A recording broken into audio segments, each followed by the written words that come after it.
Góðan daginn. Í þessu myndskeiði ætlum við að fara yfir hvernig best að undirbúa sig áður en við byrjum að nota gæðahandbókina. Mér finnst mjög gott að nota til að mynda xmind.net hugbúnaðinn. Það að segja fríver sem hjálpar mér að búa til hugakort en það er líka hægt að nota MindManager einhverja aðra leiðir. Og það sem við þurfum að gera er að átta okkur á hver starfsemi fyrirtækisins og við þurfum að hugsa út frá sjónarhorni starfsmannanna vegna þess að það eru þeir sem eiga síðan að vera fljótir að finna upplýsingar inn í gæðahandbókinni. Hér er ég búin að setja upp 7 meginstoðir í starfseminni. Það er gistingin, það eru veitingarnar á hótelinu mínu, sölu- og markaðsmál, mannusmál, gæðamál, rekstrarmál og öryggismál.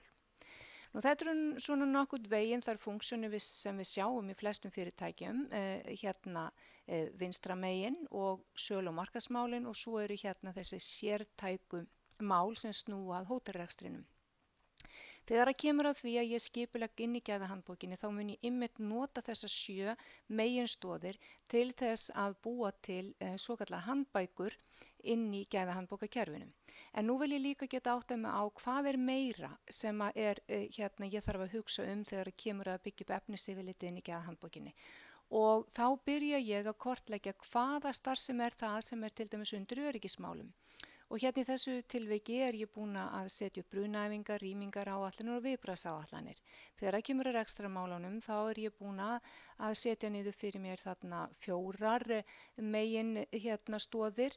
Í gæðamálunum er ég hérna með einar 7 megin stoðir og í mannusmálunum er ég búin að setja upp hérna 6 megin stoðir. Þetta skiptir gríðarlega miklu máli þegar það kemur að því að skipuleggja efnisyfirlitið inn í gæðahandbókinni sjálfri því að við munum nýta okkur þessa uppsetningu sem ég hef sett upp hér. En nóg í bili, næsta myndskeið mun sýna okkur hvernig við byrjum síðan að skipuleggja inn í gæðahandbókinni sjálfri til þess að við fáum efnisyfirlit og aðgang að skjölum sem er auðvelt fyrir starfsmennina að lesa úr.